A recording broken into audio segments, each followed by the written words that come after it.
In the time before time, when the gods still walked among mortals and the Nile flowed with the breath of Ra himself, two mighty beings stood watch over the fate of the world. Horus, guardian of the skies, and Anubis, keeper of the dead. Though brothers in divinity, they were opposites in essence. Horus soared with the brilliance of the sun, his falcon wings stirring the heavens, his feathers shimmering like polished lapis lazuli.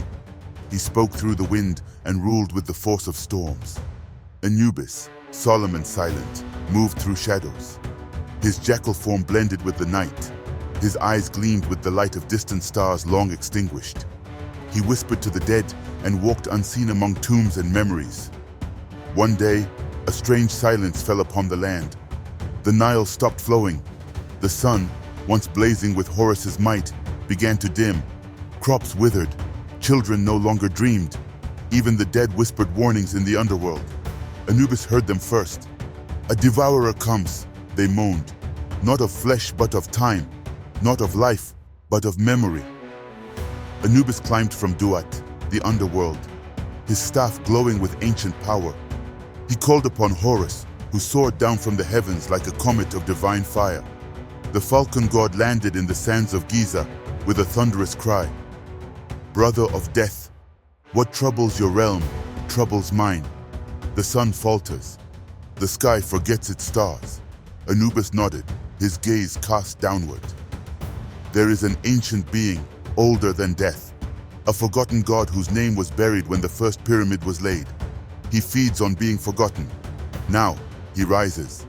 Together, the bird and the jackal descended into the forgotten place, beyond the last gate of memory, a realm where even gods had no dominion. They reached a tomb that had no carvings, no name, no offering bowls. It was as if the world itself tried to erase its existence. From its depths rose a shapeless shadow, neither man nor beast, the Nameless One. He hissed with the hunger of eons.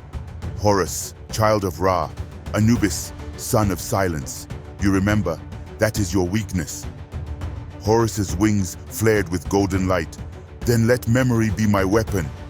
Anubis stepped forward. "And let death be my shield." Together they fought. Horus tore through the dark with his talons, his cry shattering false dreams. Anubis called upon the judgment scales, forcing the Nameless One to weigh his heart, a heart that did not beat. But for each blow they landed, the Nameless One swallowed another forgotten tale, another lost name, growing stronger. As hope dimmed, Anubis turned to Horus and whispered, "He feeds on forgetting.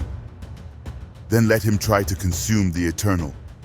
With that, Horus flew higher than ever before, into the memory of the first dawn, and brought down a sliver of Ra's own flame, the first light. The flame struck the Nameless One not with fire, but with remembrance, the weight of all stories lost, all lives lived, all names once spoken by the hearts of mortals. The Nameless One screamed, and in that scream, he was remembered. And because he was remembered, he could be judged. Anubis laid his scales.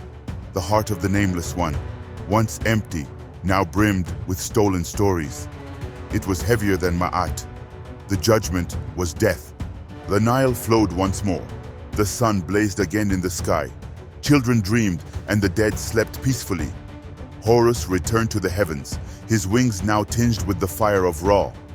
He had seen the end and preserved the beginning. Anubis returned to the underworld, a quiet sentinel.